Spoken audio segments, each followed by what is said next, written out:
وكفى والصلاة والسلام على عباده الذين اصطفى خصوصا على أفضلهم وخاتم النبيين محمد الأمين وعلى آله وصحبه أجمعين. أما بعد فقد قال الله تبارك وتعالى كما ورد في سورة آل عمران: أعوذ بالله من الشيطان الرجيم بسم الله الرحمن الرحيم.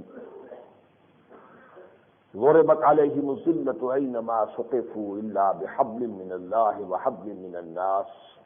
وباءوا بغضب من الله وضربت عليهم المسكنة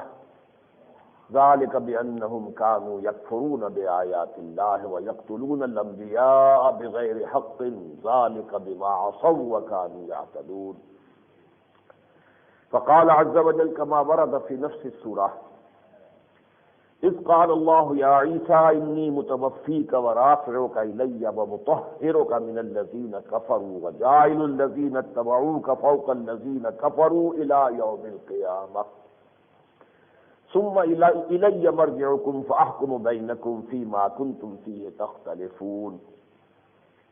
وقال عز وجل كما ورد في سورة النساء: وَإِن مِّنْ أَهْلِ الْكِتَابِ إِلَّا لَيُؤْمِنَنَّ بِهِ قَبْلَ مَوْتِهِ وَيَوْمَ الْقِيَامَةِ يَكُونُ عَلَيْهِمْ شَهِيدًا. وقال عز وجل كما ورد في سورة الزخرف: وَإِنَّهُ لَعِلْمٌ لِلسَّاعَةِ فَلَا تَمْتَرُنَّ بِهَا صدق الله العظيم. رب اشرح لي صدري ويسر لي أمري واحلل عقدة من لساني يفقهوا قولي. اللهم ربنا ألهمنا رشدنا وأعذنا من شرور أنفسنا. اللهم أرنا الحق حقا وارزقنا اتباعه وأرنا الباطل باطلا وارزقنا اجتنابه. اللهم وفقنا لما تحب وترضى وتقبل منا فإنك خير المتقبلين. آمین یا رب العالمین. حضرات، آج مجھے کچھ تو اپنے گزشتہ خطاب جمعہ میں جو کچھ خلا رہ گئے تھے انہیں پر کرنا ہے، اور جو مضمون اس خطاب میں جاری تھا سابقہ اور موجودہ مسلمان امتوں کا مستقبل، اور اس کے ضمن میں الملحمۃ العظمیٰ، تو میں یہ چاہتا ہوں آج کہ یہ جو تصادم ہونے والا ہے جس میں اصل فریق ہوں گے مسلمان اور یہودی، لیکن یہودیوں کے اعلی کار ہوں گے عیسائی، اس کا جو بالآخر انجام ہوگا وہ بھی آپ کے سامنے وضاحت سے بیان کر دوں۔ آپ کو یاد ہوگا کہ میں نے یہودیوں کے بارے میں، یہ لفظ یہودی ہمارے ہاں بطور گالی استعمال ہوتا ہے، لیکن ظاہر بات ہے کہ یہ ایک عظیم قوم تھی، ایک عظیم امت تھی، لیکن ان کا پس منظر کیا ہے، یہ کون ہیں، ان کی نفسیات اور ان کی ذہنیت کیا ہے، ان کے عزائم کیا ہیں، ان کا طریقہ کار کیا ہے، اور انہیں سب سے زیادہ نفرت اور دشمنی کس سے ہے، ان 6 امور پر میں نے کسی قدر گفتگو کی تھی۔ یہ کون ہے؟ یہ حضرت یعقوب علیہ السلام کی اولاد ہے، بنو اسرائیل۔ حضرت یعقوب کا لقب تھا اسرائیل۔ عبرانی میں اسرائیل وہی معنی رکھتا ہے جو عربی میں عبداللہ، اسر اسیر کہتے ہیں کوئی بندھا ہوا، اور ایل عبرانی میں اللہ کے لیے، اسرائیل یعنی ایل کا بندہ، عبداللہ۔ پھر یہ کہ ان کی تاریخ جو ہے ابتدائی کوئی 500 برس تک تو یہ صرف ایک قوم کی حیثیت سے تھے، ابھی ان کی حیثیت امت مسلمہ کی نہیں ہوئی تھی۔ امت مسلمہ کی حیثیت ان کی ہوئی ہے جب انہیں تورات عطا ہوئی ہے۔ یہ تقریباً 1400 قبل مسیح میں، جب حضرت موسیٰ علیہ السلام، جو بنی اسرائیل ایک یوں سمجھیے کہ انتہائی مظلومیت اور غلامی کے پھندوں میں پھنسے ہوئے تھے، انہیں نکال کر آئے ہیں، اور صحرائے سینا میں کوہ طور پر پھر گئے ہیں، 40 دن کا چلہ انہوں نے وہاں کاٹا ہے، پھر انہیں تورات عطا کی گئی ہے۔ وہ نقطۂ آغاز ہے ان کی تاریخ کا بحیثیت امت مسلمہ۔ اس کے بعد سے لے کر حضور صلی اللہ علیہ وسلم کی بعثت تک، یہ 2000 برس تک ان کو حیثیت حاصل تھی امت مسلمہ کی، اور یہ بڑی طویل مدت ہے۔ ہماری تاریخ ابھی 15ویں صدی میں داخل ہوئی ہے، انہیں 2000 برس تک یہ حیثیت حاصل رہی۔ 3 کتابیں دی گئیں، اگرچہ ہماری ایک کتاب اللہ کے فضل و کرم سے ان تینوں پر کیا، بہت سی اور مزید بھی ہوں تو ان پر بھاری ہے اپنی عظمت کے اعتبار سے، اپنی کاملیت کے اعتبار سے، لیکن بہرحال سادات کا اپنا ایک مقام ہے، سینکڑوں نبی ان میں مبعوث ہوئے ہیں۔ اس کی جو ایک ذہنیت ہے جو اس قوم کی پروان چڑھ گئی ہے، جو میں نے عرض کیا تھا کہ آدھی بات تو صحیح ہے اس میں، آدھی غلط ہے،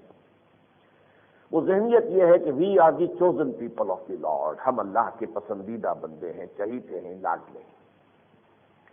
ہم پوری دنیا پر، پوری نوع انسانی پر فضیلت رکھتے ہیں۔ یہ بات ایک حد تک صحیح ہے، اللہ نے واقعتاً انہیں فضیلت دی تھی، وَأَنِّي فَضَّلْتُكُمْ عَلَى الْعَالَمِينَ، یوں سمجھیے کہ یہ مضمون ویسے تو 2 مرتبہ تو بعین ہی انہیں الفاظ میں سورہ بقرہ میں آیا، اس کے علاوہ بھی 3 اور مقامات پر آیا ہے کہ تمام جہان والوں پر اللہ نے ان کو فضیلت دی، لیکن یہ حیثیت ان کی تھی، اب نہیں ہے۔ اس وقت تک جب تک کہ یہ اللہ کے دین پر کاربند رہے، اللہ کے دین کی صحیح نمائندگی کرتے رہے، اپنے قول سے بھی اپنے عمل سے بھی، تو یہی چہیتے تھے، یہی لاڈلے تھے، یہی امت مرحومہ تھے، یہی امت مسلمہ تھے، لہذا یہ اللہ کے پسندیدہ بھی تھے، چہیتے بھی تھے، انہیں اللہ نے عصمت بھی دی تھی۔ لیکن پھر ان کے غلط اعمال کی وجہ سے انہیں معزول کر دیا گیا، اب وہ حیثیت انہیں حاصل نہیں، لیکن ان کے ذہن میں ابھی تک وہ خناس موجود ہے، we are the chosen people of the lord, اور اس کا نتیجہ یہ نکلتا ہے کہ ان کا جو بچہ بھی پیدا ہوتا ہے اس کی گھٹی میں یہ بات ڈال دیتے ہیں۔ یہ ایک احساس ایسا ہوتا ہے کسی قوم کے افراد میں، اگر بچپن ہی سے یہ بات ڈل جائے تو اس کے اندر ایک حوصلہ، ایک امنگ، ایک عزم، جیسے کہ جرمن قوم جو ہے اس کو بھی ایک نشہ پلایا گیا تھا کہ ہم تو اسپیشل، جو ہماری قومیت ہے، we are a superior race. Hitler نے وہ ایسا نشہ پلایا ہے انہیں جس کی وجہ سے آپ نے دیکھا کہ ان کے اندر کتنی قوت پیدا ہو گئی۔ تو یہ جو نشہ ہوتا ہے، یہ نشہ کے اندر بھی آدمی بہت کچھ کام کر گزرتا ہے۔ اس حوالے سے یہ ان کے اندر جو ہے ایک، جس کو کہتے ہیں کہ ان کے اندر عزیمت ہے، ہمت ہے، امنگ ہے، مقاومت ہے۔ چنانچہ تاریخ میں جو ان پر 4 دور آ چکے ہیں، ان میں انتہائی سخت ادوار سے یہ گزرے ہیں، بری طرح ان کا تہس نہس کیا گیا، لیکن اس کے باوجود بہت جلد وہ کھڑے ہو جاتے ہیں دوبارہ۔ تو یہ کیفیت جو ہے ان کے اندر، جس کی وجہ سے ریجوینیشن اور دوبارہ ایک طرح سے کھڑے ہو جانا، یہ ان کی صلاحیت ہے، اور یہ اس کا بالکل واقعہ یہ ہے کہ صحیح مثال ہے کہ زندگی نام ہے مر مر کے جیے جانے کا، تو وہ جو ہے دوبارہ اس کے اندر جو ہے ان کے اندر، اور پھر یہ کہ اللہ تعالیٰ نے انہیں ذہانت اور فطانت بہت دی ہے۔ یہ دوسری بات ہے کہ یہ ذہانت اور فطانت جو ہے، جیسا کہ ہمارا مشاہدہ بھی ہے، کبھی یہی ذہانت اور فطانت کسی انسان کو سیدھے راستے پر، خیر کے راستے پر چلانے میں ممد ہوتی ہے، وہ لوگوں پر سبقت لے جاتا ہے جب خیر کی طرف رخ کرتا ہے، جو زیادہ ذہین ہے، زیادہ فطین ہے۔ لیکن کبھی یہی ذہانت اور فطانت ایول جینیس کی شکل اختیار کر لیتی ہے، پھر بدی اور برائی اور سازش، اس کے لیے وہی ذہانت اور فطانت استعمال ہوتی ہے۔ تو ان کا جو یہ دوسرا دور ہے، مغضوب علیہم ہو جانے کا دور، اس میں کہ واقعتاً یہ ہے کہ جہاں تک سازشی ہونے کا تعلق ہے، ویسے یہ کہ سائنسدان ان میں بہت بڑے بڑے پیدا ہوئے، فلسفی ان میں بہت بڑے بڑے پیدا ہوئے، اس میں کوئی شک نہیں، وہ ذہانت اور فطانت کا ایک مطلب یہ بھی تھا، لیکن یہ کہ سازشی ذہن ان کا جو ہے وہ بھی بہت ہی مؤثر ہے، ان کا سازش کرنے کی صلاحیت ان میں بدل جائے عتم موجود ہے۔ تو پہلا خیال تو جیسا کہ میں نے عرض کیا آدھا صحیح ہے، قرآن بھی اس کی تصدیق کرتا ہے، وَأَنِّي فَضَّلْتُكُمْ عَلَى الْعَالَمِينَ، لیکن اس کا آدھا حصہ غلط ہے، اب وہ پوزیشن ان کی نہیں ہے۔ قرآن مجید نے اس کی نفی کی ہے، فَلِمَ يُعَذِّبُكُمْ بِذُنُوبِكُمْ، ایسا ہی تمہارا خیال ہے کہ تم چہیتے اور لاڈلے ہو تو پھر اللہ تمہیں عذاب کیوں دیتا رہا ہے؟ یہ نبوکدنضر کو ہاتھوں پٹوایا، کبھی اسیرینز کے ہاتھوں پٹوایا، کبھی یونانیوں کے ہاتھوں تمہاری برکت بنی، کبھی رومیوں نے تمہیں کچلا مسئلہ، اس صدی میں جو ہے ہٹلر نے، جرمنوں نے تمہارے ساتھ جو کچھ کیا ہے وہ تو تازہ ترین واقعہ ہے۔ یہ تو تمہارا تو اللہ کے چہیتے اور لاڈلے ہونے کا کوئی ثبوت نہیں ہے، بل انتم بشر ممن خلق، تم بھی ایسے انسان ہو جیسے اللہ نے اور انسان پیدا کیے ہیں۔ اللہ تعالیٰ کے ہاں کسی کا مقام اور کسی کی عظمت، کسی کی فضیلت اس کے ایمان اور عمل صالح کے اوپر اس کا دار و مدار ہے، کسی نسل سے اس کا کوئی تعلق نہیں ہے، معاذ اللہ۔ اب اسی میں ان کے ساتھ 2 چیزیں اور ان کی ذہنیت میں پیوست ہو گئی ہیں، ایک یہ کہ مکمل انسان صرف ہم ہیں، باقی انسان جو ہیں وہ تو انسان نما حیوان ہیں، اور نمبر 2 جیسے حیوانات کو استعمال کرنا یہ انسانوں کا حق ہے، بیل کو ہل میں جوت لیں، رہٹ میں جوت لیں، جو بھی چاہیں کریں،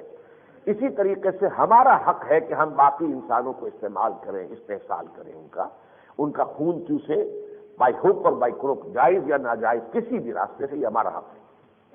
یہ دونوں خیال ان کے وہ ہیں کہ جن کی تائید نہ تو تورات سے ہوتی ہے، کوئی ثبوت تورات میں موجود نہیں،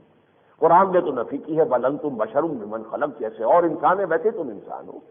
ایسی بات نہیں ہے کہ بقیہ انسان جینٹائلز اور گوئمز جو ہیں وہ حیوانات ہیں، اصلاً تو حیوان ہے، بس صرف شکل میں انسان نظر آتے ہیں، یہ بات غلط ہے۔ لیکن یہ نظریہ جو ہے، دونوں نظریے ان میں جو پختہ ہوئے وہ تالمود کے ذریعے سے ہوئے۔ ان کی جو اصل کتاب ہے جس پر ان کا عمل ہے، یوں سمجھیے ان کی فقہ اور ان کے لائحہ عمل جو ہے ان کا، اور ان کے اس وقت کے جو عقائد ہیں ان کا جو مستند منبع اسے تالمود کہتے ہیں۔ یہ تالمود جو ہے یہ کوئی الہامی کتاب نہیں ہے، یہ تورات میں شامل نہیں ہے، یہ تو یوں سمجھیے کہ ان کے ربائف جو ہیں بعد میں انہوں نے جو فیصلے کیے، جو بھی جیسے کہ اب عیسائیوں میں پوپ جو فیصلے کرتے رہے ہیں، اسی طریقے سے وہ فیصلے مرتب ہو کر وہ تالمود ہے۔ یہ سارا تالمودی ذہن ہے جو ان کے اندر اس حوالے سے ہے کہ ہم صرف انسان ہیں، باقی جو ہے انسان وہ حیوانات ہیں، ان کا خون چوسنا بائی ہوک اور بائی کروک ہمارا حق ہے۔ تو یہ تو ایک مضمون تھا جس میں کچھ خلا رہ گئے تھے جنہیں میں نے اس وقت پر کیا ہے۔ دوسری بات میں نے عرض کی تھی کہ سابقہ اور موجودہ مسلمان امتوں کی تاریخ جو ہے اس میں بہت گہری مشابہت ہے۔ حدیث میں نے بہت دفعہ سنائی ہے، لَيَأْتِيَنَّ عَلَىٰ أُمَّتِي مَا أَتَىٰ عَلَىٰ بَنِي إِسْرَائِيلَ حَسْبَ النَّعْلِ بِالنَّعْلِ۔ حضور نے فرمایا میری امت پر بھی وہ سارے حالات وارد ہوں گے جیسے بنی اسرائیل پر ہوئے تھے، بالکل ایسے کہ جیسے ایک جوتی، ایک جوڑے کی ایک جوتی دوسری جوتی سے مشابہ ہوتی ہے۔ اس حوالے سے دو عروج دو سوال۔ یہ قرآن مجید جب نازل ہو رہا ہے حضور پر، اس وقت یہ چار دور ان پر گزر چکے تھے۔ پہلے دور عروج کا جو کلائمیکس ہے، جو اس کی چوٹی ہے، وہ حضرت طالوت، حضرت داؤد، حضرت سلیمان کا عہد حکومت ہے۔ پھر کئی صدیوں پر جو ان کا زوال ہے مسلسل، اس کا جو یوں سمجھیے کہ لوئسٹ ایب ہے، زوال کی جو انتہا ہے، وہ پہلے اسیرینز کے ہاتھوں سلطنت اسرائیل کا خاتمہ، اور پھر نیبوکڈنیزر کے ہاتھوں یہودا جو دوسری حکومت تھی اس کا بھی خاتمہ، اور یہ کہ لاکھوں کو قتل کیا، لاکھوں کو وہ کیپٹیو بنا کر لے گیا، اور یہ کہ ان کا ہیکل مقدس جو حضرت سلیمان نے بنایا تھا اسے مسمار کر دیا، پورا یروشلم برباد کر دیا، کوئی دو اینٹیں بھی سالے نہیں چھوڑی۔ لیکن اس کے بعد پھر ری جنریشن ان میں ہوئی، دوبارہ ایک احیاء ہوا، پھر ان کے اندر نیکی کی ایک دعوت اٹھی، دعوت توبہ، اور حضرت عزیر علیہ السلام جو ہے وہ منادی انہوں نے کی، توبہ کی، پھر ان کے اندر ایمان عمل صالح کی ہے اس کی روح پیدا ہوئی، تو پھر اللہ نے عروج انہیں دیا۔ پھر ان کا جو سیکنڈ عروج ہے، سیکنڈ رائز، اس کا جو ہے کلائمیکس وہ ہے مکابی پاور، جو اپنے زمینی حدود میں تو حضرت سلیمان کی سلطنت سے بھی زیادہ بڑی تھی، اگرچہ حضرت سلیمان کی سلطنت بالکل اور قسم کی تھی، ان میں تو جنوں پر بھی انہیں حکومت حاصل تھی، انہیں ہوا پر بھی حکومت حاصل تھی، تو وہ حکومت تو کسی اور کو اللہ نے نہیں دی ہے۔ لیکن یہ ہے کہ جہاں تک زمینی جو رقبہ تھا تو مکابی پاور جو ہے وہ زیادہ بڑی تھی بنسبت حضرت سلیمان علیہ السلام کی سلطنت کے۔ لیکن پھر ان کے اوپر زوال آیا، پھر ان کے اندر بدعملی پیدا ہوئی، عقیدے گھڑ لیے گئے، بس ایک زوم باقی رہ گیا کہ ہم تو اللہ کے چہیتے اور لاڈلے۔ پھر زوال آیا، پھر پہلے یونانیوں کے ہاتھوں پٹے سکندر، اور سکندر کا پھر جو دوسرا جو اس کا یوں سمجھیے کہ اس کے بعد سیلیوکس اس کے جنرلز میں سے جو آیا ہے، سیلوسڈ دور کہلاتا ہے یہ۔ پھر اس کے بعد رومنز کے ہاتھوں پٹتے رہے، انہی کی حکومت تھی جب حضرت عیسیٰ علیہ السلام مبعوث ہوئے ہیں۔ اس کا لوئسٹ اب آیا سن 70 عیسوی میں، جبکہ ٹائٹس رومی نے پھر یروشلم پر حملہ کیا، 1,33,000 یہودی ایک دن میں قتل کیے۔ سیکنڈ ٹیمپل جو بنا لیا گیا تھا دوبارہ، سیکنڈ رائز جب ہوا تو انہوں نے وہ اپنا جو ہیکل سلیمانی اسے دوبارہ تعمیر کر لیا تھا، اسے وہ سیکنڈ ٹیمپل کہتے ہیں، اسے بھی گرا دیا گیا، وہ اب تک گرا پڑا ہوا ہے۔ سن 70 سے 2000 تک یوں سمجھیے 1930 برس سے ان کا خانہ کعبہ گرا ہوا ہے۔ یہ وہ تھی کیفیت جو کہ حضور کے بعثت کے دور سے چل رہی تھی۔ دو عروج دو زوال، ہمارے بھی دو عروج اور دو زوال آئے۔ پہلا عروج عربوں کی زیر قیادت، اور اس کی انتہا جو ہے وہ بنو عباس کا جو ازری عہد ہے،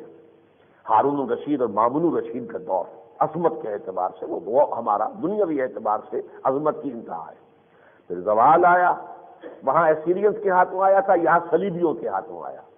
وہاں نیبوکڈنیزر کے ہاتھوں آیا تھا، یہاں ہلاکو اور تاتاریوں کے ہاتھوں آیا، کروڑوں مسلمان قتل ہوئے۔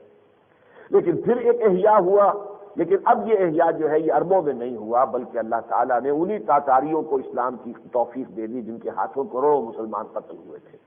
انہی کے مختلف قبیلوں سے عظیم سلطنتیں وجود میں آئیں، ترکان تیموری کی ہندوستان میں، ترکان صفوی کی ایران میں، ترکان سلجوقی مڈل ایسٹ میں، ترکان عثمانی تو پھر گریٹ آٹومان امپائر 400 برس تک جو ہے وہ دنیا کی عظیم ترین سلطنت رہی۔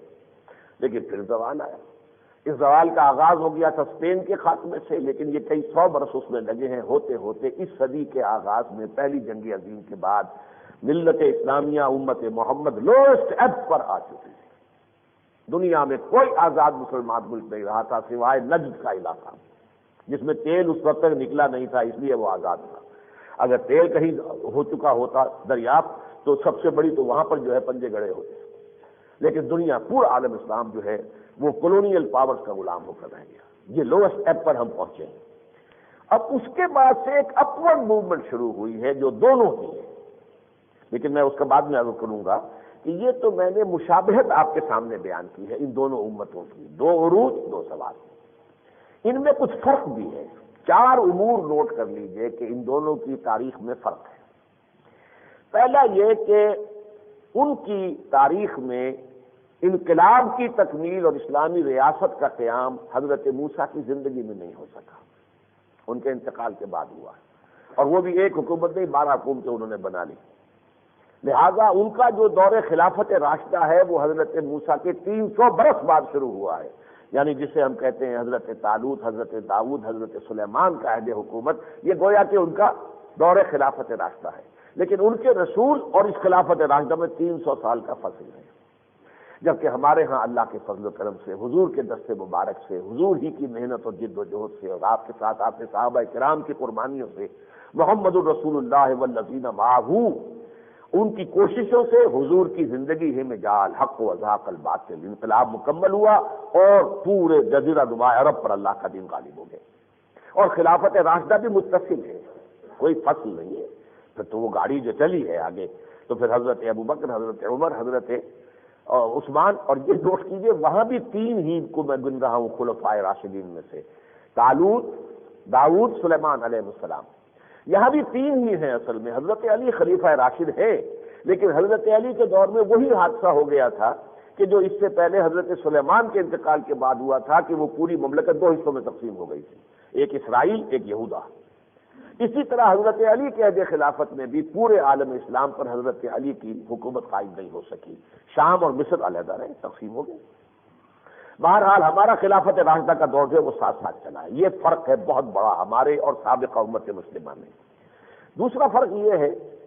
کہ وہ تو چونکہ ایک نسل پر مشتمل امت تھی، لہذا احیاء بھی ہوا تو اسی نسل میں ہوا۔ دوسرا دور بھی جو آیا ان کے عروج کا، وہی یہودی، انہی کے اندر پھر اصلاح ہوئی، اور وہ دعوت اور منادی توبہ کی حضرت عزیر نے بلند کی، اور ان کے اندر دوبارہ ریجنریشن، ریوائول، ریجوینیشن، جو بھی آپ کہیں، ایمان کا احیاء ہوا، اور اس کے نتیجے میں انہیں پھر دوبارہ یہاں یہ شکل نہیں، کیونکہ یہ ملٹی ریشیل، ملٹی نیشنل امت ہے۔ اس امت کا نیوکلیس تو ہے بنی اسماعیل، یعنی عرب کے لوگ، اور انہی کی زبان میں قرآن نازل ہوا، انہی میں سے خود حضور تھے صلی اللہ علیہ وسلم، وہ نیوکلیس ہے۔ لیکن جیسے ایٹم کا سٹرکچر ہوتا ہے کہ ایک نیوکلیس ہے، اور پھر الیکٹرانز جو ہیں وہ اب مختلف ایٹمز کے اندر کتنے ہی الیکٹرانز ہیں، ان کے گرد جو ہے وہ چکر لگا رہے ہوتے ہیں، اسی طرح اس نیوکلیس میں تو عرب ہے، پھر اس کے بعد ایرانی آ گئے، شامی آ گئے، رومی آ گئے، بربر آ گئے، ترک آ گئے، ہندی آ گئے، یہ گویا کہ الیکٹرانز ہیں۔ اسٹرکچر ہے اس امت کا۔ اس حوالے سے جو ریجنریشن ہوئی ہے، احیاء ہوا ہے، وہ اربوں میں نہیں ہوا۔ ان تتولوا یستبدل قوما غیرکم، یہ سورہ محمد میں پہلے ہی ان سے کہہ دیا گیا تھا کہ اگر تم پیٹھ دکھا دو گے اس مشن کو جو ہم نے تمہارے حوالے کیا ہے تو ہم تمہیں ہٹائیں گے، کسی اور قوم کو لے آئیں گے۔ لہذا یہ عجیب ہوا ہے تاریخ کے اندر، شاید اس کا کوئی اور پیرلل نہیں ہے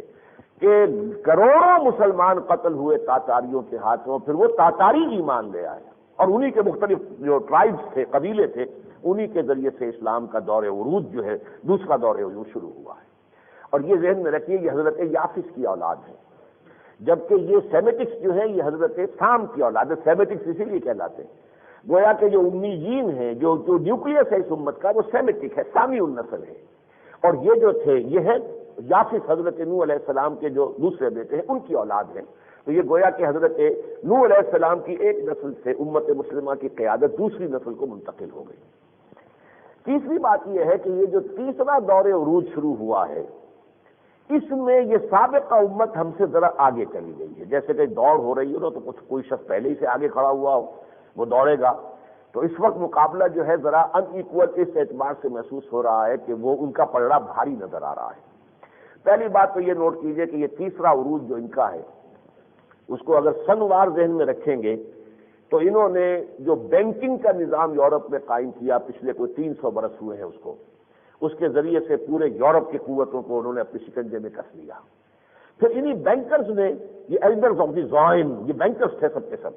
جنہوں نے جمع ہو کر سوئٹزرلینڈ کے ایک شہر بیسل کے اندر جمع ہوئے، اور تھیوڈور ہلز جو ہے اس نے پھر وہ ان کو جمع کیا، زائنسٹ موومنٹ شروع کی اور اس کے پروٹوکولز بنے. یہ ہے 1897 کی بات. 20 برس کے بعد انہوں نے برطانیہ جو اس وقت کی گریٹسٹ امپائر تھی، دنیا کی عظیم ترین مملکت تھی، جس پر کہا جاتا تھا کہ سورج غروب ہی نہیں ہوتا، تمام بر اعظم جو اس وقت تک کے تھے ان میں پھیلی ہوئی تھی سلطنت عثمانیہ، امریکہ پر بھی سلطنت برطانیہ جو ہے امریکہ پر بھی اس کا قبضہ تھا، تو اس کے بعد جو ہے ان کی فریڈم وار ہوئی ہے جو کچھ بھی ہوا ہے. تو اس حوالے سے یہ جو ایک قوت تھی اس کے ذریعے سے جو بھی ہم پر مسلمانوں پر پھر عذاب آیا ہے، لیکن اسی کے ہاتھوں پھر ان کو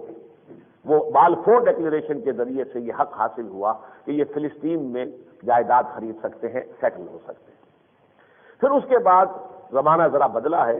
اس صدی کے درمیان میں آ کر آپ کو معلوم ہے کہ ویسٹ کی قیادت چینج ہو گئی، شفٹ ہو گئی، برطانیہ کی بجائے امریکہ کے پاس چلی گئی. اب جو فرنگ کا جو ہیڈ ہے وہ در حقیقت امریکہ ہے. اب وہ تو سول سپریم پاور آن ارتھ ہے، یونیپولر ورلڈ ہو چکی ہے. اس کے ذریعے سے 1948 میں اسرائیل قائم ہوا. 1967 کی جنگ میں انہوں نے قبضے کر لیے، یروشلم پر بھی قبضہ کر لیا. دوبارہ یروشلم ہمارے ہاتھ سے نکل گیا. پہلے صلیبیوں کے ہاتھوں نکلا تھا یہ سن 1099 میں، اور 88 برس بعد 1187 عیسوی میں یہ صلاح الدین ایوبی رحمۃ اللہ علیہ نے واپس لیا تھا. عربوں میں دم نہیں تھا کہ واپس لے سکتے. یہی حال اب ہے، عربوں نے کھویا ہے، یہودیوں کے قبضے میں ہے، اور یہ کہ ان کے واپس لینے کا کوئی امکان عربوں کی حد تک نظر نہیں آتا کہ وہ اسرائیل کے مقابلے میں کھڑے ہو کر اسے واپس لے سکیں گے. واپس وہ آنا ہے وہ میں بعد میں عرض کروں گا. بہرحال 1998 میں میں نے ایک تقریر سنی تھی، ہمارا جو ٹینا ہے تنظیم اسلامی نارتھ امریکہ، وہاں ہم نے ایک پروگرام میں ایک عیسائی پروفیسر کو بلایا تھا، ایک یہودی کو. یہودی پروفیسر وشوگراڈ، وہ وہاں کا پروفیسر ایمیریٹس ہے اس وقت ایک یونیورسٹی کا، یعنی جو ریٹائر ہو جاتے ہیں، بہت بزرگ ہو جاتے ہیں، پھر ان کو ایک اعزازی پوسٹ ملتی ہے. اس نے 2 باتیں بڑی عجیب کہی تھی اور میں حیران رہ گیا تھا. پہلی بات تو اس نے کہی کہ Islam is the ideal religion for the whole of mankind except Jews. اب وہ جیو ہونے کا تو اس نے اپنا جو ہے وہ رکھ لیا کہ اسلام جو ہے وہ بہترین مذہب ہے پوری نوع انسانی کے لیے سوائے یہود کے. اب یہودی ہے تو اپنے آپ کو تو اس نے ایگزم کیا، لیکن گویا کہ عیسائیت پر اسلام کی برتری اس نے تسلیم کر لی. امریکہ میں for the whole of humanity Islam is the ideal religion for the whole of mankind except Jews. Number 2 اس نے یہ کہا کہ زائنزم کو تو اصل تقویت جو دے رہے ہیں وہ امریکہ کے عیسائی دے رہے ہیں. یہ بھی میں حیران ہوا. غالباً وہ یہودیوں کے اس طبقے سے تعلق رکھتا ہے جو زائنسٹ نہیں ہے. یہودیوں میں ایک طبقہ ہے جو زائنسٹ نہیں ہے، اینٹی زائنسٹ ہے یہودیوں کے اندر، اور زیادہ تر پریکٹسنگ یہودی اسی نوعیت کے تھے، اب رفتہ رفتہ تبدیل ہو رہے ہیں. لیکن یہ ہے کہ اس نے کہا کہ زائنزم کو تو جو سپورٹ مل رہی ہے وہ امریکہ کے عیسائیوں سے مل رہی ہے. تو میں اس سے واقف نہیں تھا. حال ہی میں جیسا کہ میں نے شاید 2 جمعے پہلے تذکرہ کیا تھا، ایک علامہ صفو الحوالی ہیں عرب کے جنہوں نے ایک کتاب لکھی ہے. وہ کتاب مجھے حال ہی میں ملی ہے، ہم اسے شائع کریں گے میثاق میں سلسلے وار قسط وار، اور پھر اسے کتابی شکل میں بھی شائع کر دیں گے. میں دنگ رہ گیا ہوں جو انہوں نے اعداد و شمار سے ثابت کیا ہے کہ اصل میں اس وقت جو سپورٹ ہے یہودیوں کی وہ امریکہ میں بڑی زبردست قسم کی جو مشنریز، عیسائی مشنریز جو ہیں وہ اصل میں سپورٹ کرتے ہیں. ساری قوت کا دار و مدار ان پر ہے. گویا کہ اب صورتحال یہ ہو گئی ہے کہ اس وقت جو ہے یہود کی باسی کڑھی میں ابال آیا ہے. یہ 2000 برس بعد آیا ہے. یہ باسی کڑھی کا ابال عارضی ہے، یہ مستقل نہیں ہے. اس میں اللہ کی ایک حکمت ہے، وہ میں کچھ بیان کی تھی پچھلے جمعے میں، ایک اور حکمت آج بیان کروں گا. اللہ کی حکمت ہے جس کے تحت یہ ہوا ہے. لیکن یہ کہ قرآن مجید کی جو آیت میں نے پچھلے جمعے میں پڑھی تھی اب بھی پڑھی ہے کہ ان پر ذلت اور مسکنت تھوپ دی گئی ہے، الا بحبل من اللہ وحبل من الناس، ہاں کبھی اللہ تعالیٰ ہی کسی وقت کوئی مہلت دے، کوئی اس کی مشیت میں ہو، اس کے سہارے انہیں کوئی کہیں عزت کا مقام حاصل ہو جائے، یا لوگوں کے سہارے پر۔ اب اس وقت جو بھی ان کی باسی کڑی میں ابال آیا ہے وہ عیسائیوں کے سہارے پر ہے، عیسائیوں نے انہیں سپورٹ کیا ہے۔ واقعہ یہ ہے کہ اگر کرسچین ورلڈ جو ہے اپنی سپورٹ ہٹا لے، اور جس طرح امریکہ ان کے پشت پر ہے کہ وہ بالکل اسی طریقے سے ڈیفینڈ کرتا ہے اسرائیل کو جیسے اپنے ملک کو، ایسے سمجھا جاتا ہے کہ وہ بھی ایک ریاست ہے امریکہ کی۔ یہ بات جو اگر نہ ہو تو یہ تو سکہ بوکی کر دیں عرب ان کی، لیکن یہ کہ در حقیقت وہ تو امریکہ ان کی پشت پر ہے، پورا عالم عیسائیت ان کی پشت پر ہے۔ چنانچہ سن 91 کی خلیج کی جو جنگ تھی، اس میں جو چیف کمانڈر تھا ان کا الائیڈ فورسز کا، شواس کرافٹ، اس نے صاف کہہ دیا تھا بعد میں ایک انٹرویو میں، یہ جنگ ہم نے صرف اسرائیل کی حفاظت کے لیے لڑی ہے، صاف کہہ دیا، کیونکہ فوجی تھا نا، سیاستدان نہیں تھا، تو نکل جاتی ہے جس کے منہ سے سچی بات مستی میں، فقیہ مصلحت بھی سے وہ رندے بادہ خار، اچھا فوجی ہونے کے ناطے اس کے منہ سے بات نکل گئی، لیکن صاف کہا اس نے یہ تحفظ اسرائیل کے لیے ہم نے جنگ لڑی۔ ورنہ واقعہ یہ ہے کہ جو بھی شکست عربوں کو ہوئی تھی سن 67 میں، جیسی ہمیں ہوئی سن 71 میں، لیکن سن 67 کی شکست جو ہوئی شام کو بھی ہوئی، مصر کو بھی ہوئی، اردن کو بھی ہوئی۔ مصر سے صحرائے سینا لے لیا، شام سے گولان ہائٹس لے لیے، اور اردن سے تو بہترین علاقہ جو اس وقت ہے جس کو ویسٹ بینک کہتے ہیں، وہ پورا کا پورا وہی تو اصل جو ہے علاقہ ہے، اور نہایت جو ہے وہ زرخیز اور بہت عمدہ وہ علاقہ جو ہے وہ جارڈن کے پاس تھا، اسے لے لیا، اور یروشلم اس کے اندر تھا، لہذا یروشلم کے اوپر بھی قبضہ ہو گیا۔ لیکن مصریوں نے سن 73 میں جو رمضان وار ہوئی تھی اس میں اپنے ماتھے کا کلنک کا ٹیکا دھو دیا تھا، فتح حاصل کر لی تھی۔ گولڈا مائر جو اس وقت وزیر اعظم تھی اسرائیل کی، وہ فیصلہ کر چکی تھی، خود لکھ چکی ہے اپنی کتاب میں کہ میں خودکشی کر لوں۔ اس درجے حالات جو ہیں اسرائیل کے لیے اس وقت مایوس کن ہو گئے تھے۔ لیکن پھر امریکہ سے آپ اندازہ نہیں کر سکتے کہ کس بڑے پیمانے پر ہتھیار وہاں سپلائی کیے گئے۔ مغربی پریس کے اندر، یہ امریکن پریس کی بات بتا رہا ہوں، an aerial bridge was constructed, یعنی ایک جہاز اڑا بھرا ہوا، اس کے پیچھے لگا ہوا دوسرا، اس کے پیچھے لگا ہوا تیسرا، تھوڑا تھوڑا وقفہ، یعنی ایسے معلوم ہوتا تھا امریکہ سے لے کر اسرائیل تک ایک ایریل برج ہے، یہ ایک پل بن گیا ہے جس میں مسلسل جو ہے وہ اسلحہ اس برج کے اوپر جو ہے ٹریول کر رہا ہے، یہ ایک پل کی شکل بن گئی۔ اس درجے جو ہے وہاں پر انہوں نے اسلحہ پہنچایا ہے۔ تب ظاہر بات ہے کہ جب امریکہ میدان میں آ گیا تو مصری بیچارے کیا کر سکتے تھے۔ لیکن بہرحال یہ ہیں وہ حقائق کے جو ذرا میں نے چاہا تھا کہ اس سلسلے میں مزید آپ کے ذہن میں آ جائیں۔ دوسری بات جو میں پہلے بیان بھی کر چکا ہوں کہ ان کے عزائم کیا ہے، گلوبل ڈومینیشن، اور گلوبل ڈومینیشن کا ان کا نقشہ اس وقت کیا ہے کہ پوری دنیا کو اکنامک ریجنز میں تقسیم کر دیا جائے۔ یہ نیشن سٹیٹ کا کانسیپٹ ختم ہو چکا ہے، تقریباً ختم ہو چکا ہے۔ یہ جو لکیریں کھینچی ہوئی ہیں ان کو ختم کرو، اب تو جو ہے سارے اکنامک گروپس بننے چاہیے، ریجنز بن جانے چاہیے۔ جیسے یورپ جو ہے وہ ایک اکنامک یونٹ بن چکا ہے، ایشیا پیسیفک کا ایک اور کانسیپٹ ہے، اسی طرح سارک کے حوالے سے یہ ساؤتھ ایشیا کا جو ہے وہ ایک ریجن بن جائے۔ یہ تقسیمیں وقسیمیں، یہ پاکستان ہے، یہ ہندوستان ہے، یہ نیپال ہے، یہ بہت چھوڑو دفعہ کرو، بس نام کے رہ جائیں گے۔ باقی یہ ہے کہ یہ تمام اکنامک ریجنز بن جائیں گے، اور ان میں ظاہر بات ہے کہ ملٹی نیشنلز جو ہیں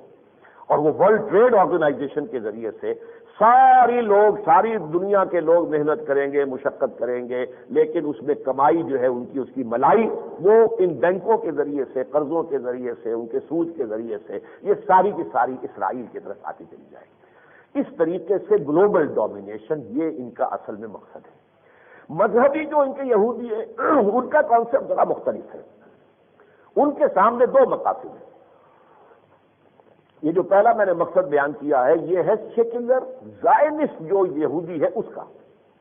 ان کا کہنا یہ ہے کہ ہمیں آم کھانے ہیں، پیڑ گرنے کا فائدہ نہیں نا، ہمیں تو ایکسپلائٹ کرنا ہے نا پوری دنیا کو، تو اس طرح کے ریجنز بنا دو۔ باقی ٹیکنالوجی کے ماہر ہم ہیں، مینجمنٹ سائنس جو ہے وہ ہمارے پاس ہے، ہر جگہ پر لوکل سرمایہ بھی ہوگا، لوکل لیبر بھی ہوگی، لیکن ٹیکنالوجی اور مینجمنٹ کے حوالے سے بلائی جو ہے وہ ہم کھینچتے چلے جائیں گے۔ تو ہمیں کیا ضرورت ہے کہ کوئی اور جو ہے خام خواہ قوموں کے ساتھ دنگا مشتی کریں، اور اس سے ظاہر بات ہے کہ مارے بھی مرے بھی۔ لیکن مذہبی جو یہودی ہے پریکٹسنگ، اس کا تصور یہ ہے کہ ہمیں گریٹر اسرائیل بنانا ہے جو نیل سے لے کر فرات تک ہوا، یعنی مصر کا بھی بہترین ترخیص علاقہ، پھر پورا صحرائے سینا، پھر اس وقت کا اسرائیل اور فلسطین، اور پھر یہ کہ لبنان اور شام پورا، اور یہ کہ عراق کا اکثر و بیشتر حصہ فرات تک، یہ بہترین علاقہ۔ جنوب میں اس کی سرحدیں جائیں گی مدینہ منورہ کو بھی انکلوڈ کریں گی، گویا کہ سعودی عرب کا بھی ایک بڑا چنک جو ہے اس میں شامل ہوگا، شمال میں ترکی کا بھی مشرقی حصہ اس میں شامل ہوگا۔ تو یہ سارا علاقہ، یہ گریٹر اسرائیل ہمیں بنانا ہے۔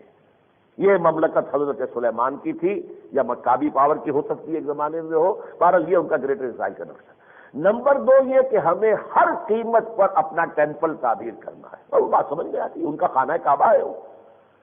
اس حوالے سے وہ گرا پڑا ہوا ہے۔ اب تو یروشلم ان کے قبضے میں ہے، جب تک کہ ان کے قبضے میں نہیں تھا تو بیچارے مجبور تھے، جو بھی کیا کریں، لیکن اب تو ان کے قبضے میں ہے، اب تو یوں سمجھیے 33 برس سے ان کے قبضے میں ہے، تو اب بھی وہ نہ بنائیں، وہ بنائیں گے، ہر کاسٹ پر بنائیں گے۔ یہ ہے در حقیقت کہ جو یہودیوں کے اندر جو ہے ایک اختلاف رائے ہے کہ ان کا سیکولر عنصر، زائنسٹ عنصر یہ کہتا ہے، ان کے درمیان ایک پیکٹ یہ ہوا ہے جو انہوں نے رشوت دی ہے مذہبی یہودیوں کو کہ ٹھیک ہے یروشلم میں ہم کوئی نہیں قبول کریں گے مسلمانوں کا کوئی اشتراک، جبکہ ادھر یاسر عرفات کا کہنا یہ ہے کہ یروشلم ہی ہماری فلسطینی ریاست کا بھی صدر مقام ہوگا، یعنی ڈویژن آف یروشلم، ایک یہودی حصہ یروشلم کا ہو جائے گا اور ایک ایسٹرن حصہ جو ہے وہ مسلمانوں کا ہوگا۔ لیکن انہوں نے یہ کہہ دیا ہے جو یہودی ہیں، وہاں کے جو پریکٹسنگ یہودی ہیں یا مذہبی، کہ نہیں، یروشلم پر نتھنگ ڈوئنگ، یہ تو ہمارا ہی رہے گا اور یہ غیر منقسم دارالخلافہ ہوگا اسرائیل کا، ریاست کا۔ اور دوسرے یہ کہ ہر کاسٹ پر ٹیمپل تعمیر کرنا ہے۔ کوئی بہانہ ہوگا کسی وقت جس بہانے سے کہ یہ مسجد خضرا، وہ مسجد اقصیٰ کو گرائیں گے، اور وہ جو گنبد ہے، وہ جو قبۃ الصخرہ، جہاں جس چٹان سے کہ حضور کا معراج کا سفر شروع ہوا تھا، وہ ایک بڑی چٹان تھی، اس چٹان کو پھر مسلمانوں کے ہاں ایک بڑی ہی محترم حیثیت حاصل ہے، اس کے اوپر پھر ایک بہت بڑا گنبد تعمیر کیا گیا، قبۃ الصخرہ، صخرہ چٹان کو کہتے ہیں۔ چٹان کے اوپر جو، جیسے کہ جو لوگ حج کے لیے جاتے ہیں، اب آپ کو معلوم ہے کہ صفا اور مروہ جو ہے وہ بھی اب صرف نشانیاں ہی باقی رہ گئی ہیں نا، سب پہاڑی کی شکل میں کہاں نظر آتی ہیں اوپر، بلکہ صفا کے اوپر تو بہت بڑا گنبد بھی بنا دیا گیا ہے اب۔ تو اسی طرح سے وہ اس چٹان کے اوپر ایک بہت بڑا گنبد ہے، ایک مسجد اقصیٰ ہے وہاں اور ایک یہ قبۃ الصخرہ ہے۔ ان کو وہ گرائیں گے کسی بہانے سے، کوئی بم بلاسٹ ہو جائے، کہیں گے صاحب ہوگا، کوئی جنونی ہوگا وہ کر گیا ہے، یا یہ کسی بہانے سے خود کریں گے اور وہ انہیں بنانے۔ یہ ہے در حقیقت اس سلسلے میں جو اس وقت کا سیناریو ہے۔ اس میں جیسا کہ میں نے عرض کیا تھا، اس وقت ان کا پلڑا بھاری ہے۔ چنانچہ خلیج کی جنگ کے بعد تمام عرب ممالک نے سر جھکانے کے اوپر اپنے آپ کو مجبور پایا۔ جس طرح کا تہس نہس صدام حسین کا معاملہ کر دیا گیا تھا عراق کا، اب اس کے حشر کو دیکھ کر جب انہیں طلب کیا گیا میڈرڈ کے اندر، اب امریکہ نے جو ان کے درمیان مصالحت کا پروسیس شروع کرایا، تو کہاں سے شروع کرایا؟ میڈرڈ سے، اسپین سے، جہاں 800 برس تم نے حکومت کی تھی، اب یہ تمہارا قبرستان ہے جہاں تمہارے لاکھوں قتل کیے گئے تھے یا زندہ جلائے گئے تھے، آؤ وہاں آؤ۔ وہاں سے بات شروع ہوئی تھی، کتنے سال اس کو ہو گئے۔ وہ معاملہ اب اچھی طرح سمجھ لیجئے کہ وہ اس کروشل سٹیج پر اب آ گیا ہے۔ یہ احود براک ہے یا اس سے پہلے جو تھا ریبین، آپ کو معلوم ہے انہوں نے اس مصالحت کی کوشش کی، اس لیے کہ وہ اس زائنسٹ ذہن کے لوگ ہیں کہ ہمیں زمین سے کیا لینا ہے، ہمیں عام کھانے پیڑ نہیں گننے، کر دو زمین واپس۔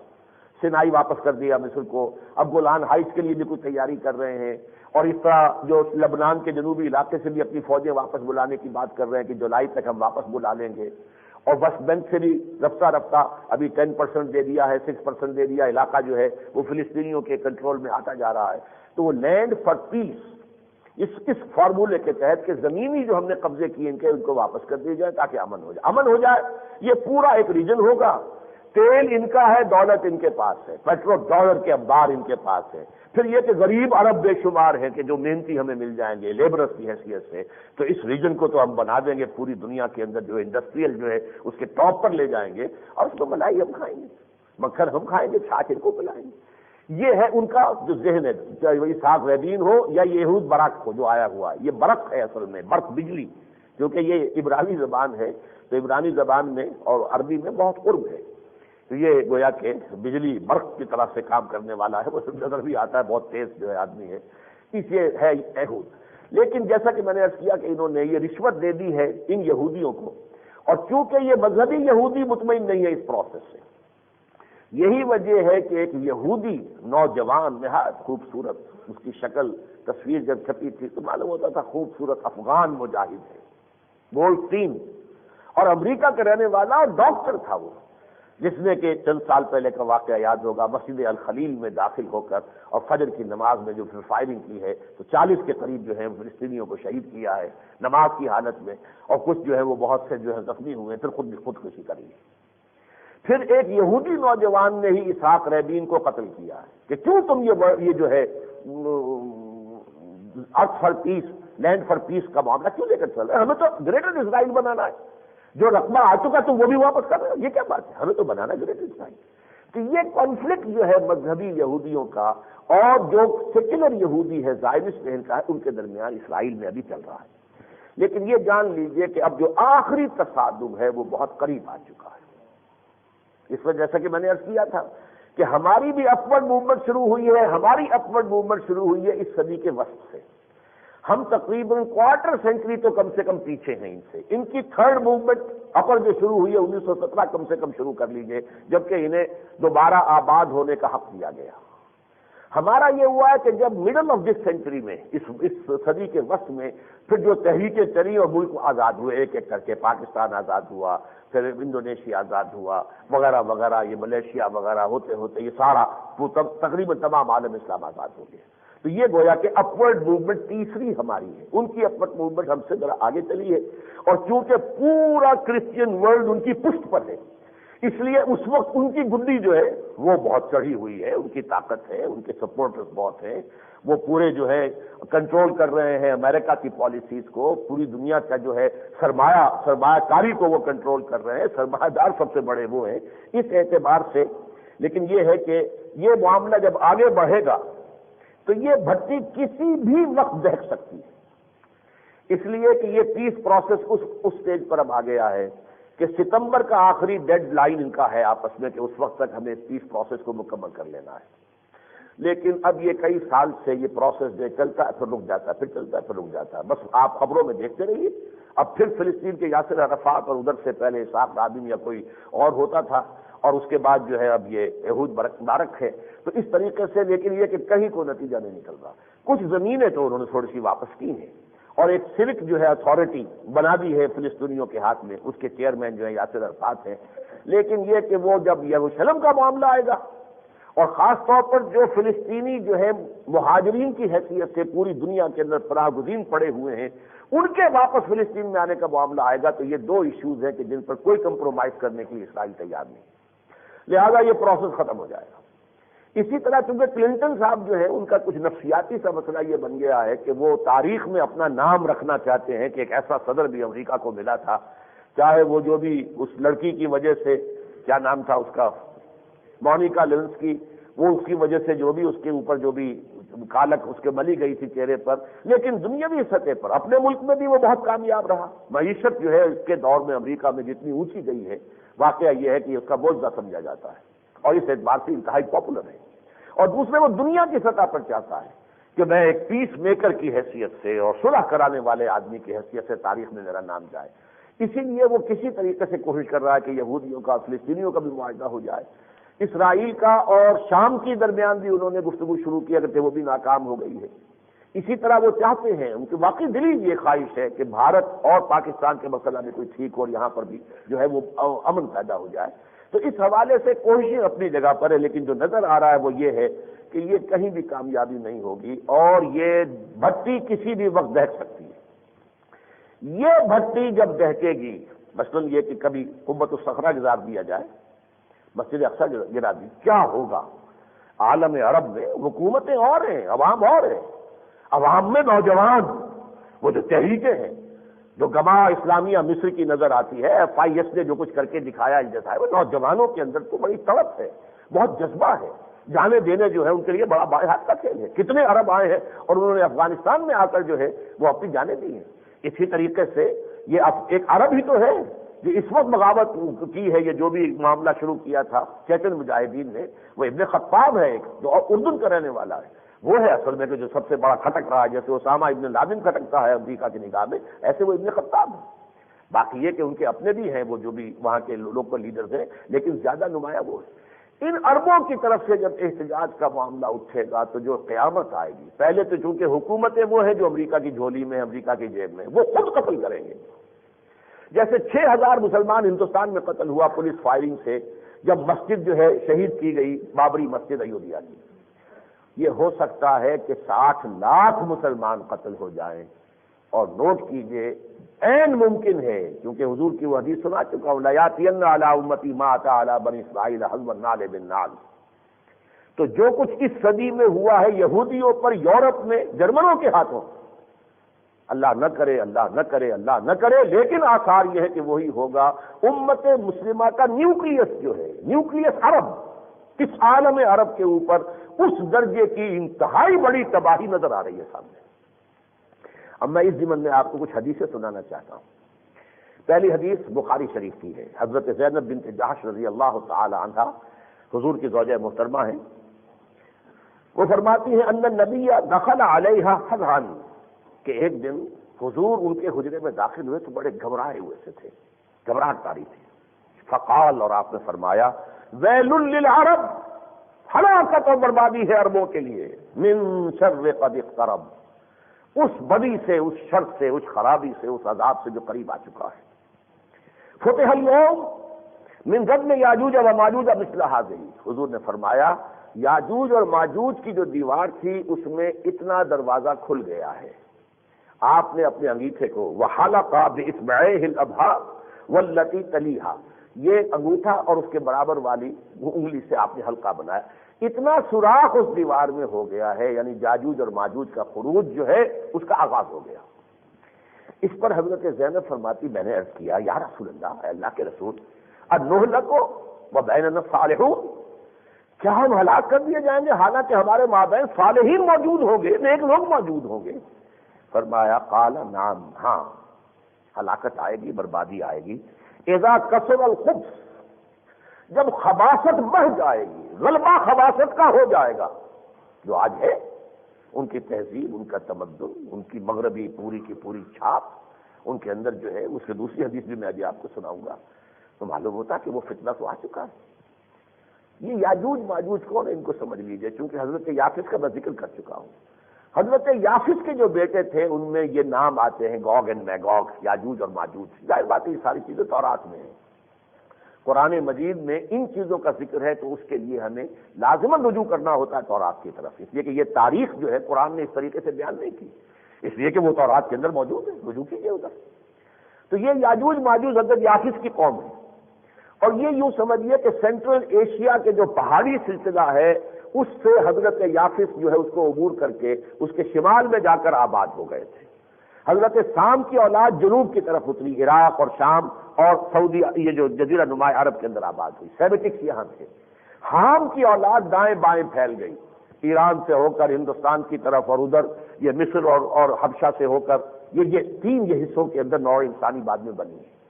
تو یافس کی اولاد میں یاجوج ماجوج ہیں، اور یہ وہ لوگ ہیں کہ جن کے ذریعے سے دنیا میں ہلاکت و بربادی آتی رہی ہے، جیسے کہ سورہ کہف میں حضرت ذوالقرنین کے ذکر میں موجود ہے۔ اور انہی کی نسلیں ہیں، خاص طور پر جو نارڈک ریسز کہلاتی ہیں، شمال کے علاقے سے اتر کر مغربی یورپ میں جو قومیں آ کر آباد ہوئی، اینگلو سیکسنز، خاص طور پر اسکینڈینیوین کنٹریز، پھر اینگلو سیکسنز، یہ سب انہی کی نسل سے ہیں۔ اور یہ در حقیقت اشارہ تھا کہ یہ قومیں اب نکلیں گی اپنے اس جزیرے سے یا اپنے ان علاقوں سے، اور یہ عالم اسلام کے اوپر گریں گی۔ اور وہ معاملہ جو ہے اصلاً کب ہوا ہے،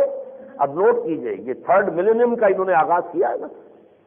2nd ملینیم کا جب آغاز ہو رہا تھا تو صلیبی جنگوں کی شکل میں یہی قوم عالم اسلام پر ٹوٹ کر گری، لاکھوں مسلمان قتل ہوئے۔ حضور کے زمانے میں ابھی سوراخ اتنا تھا،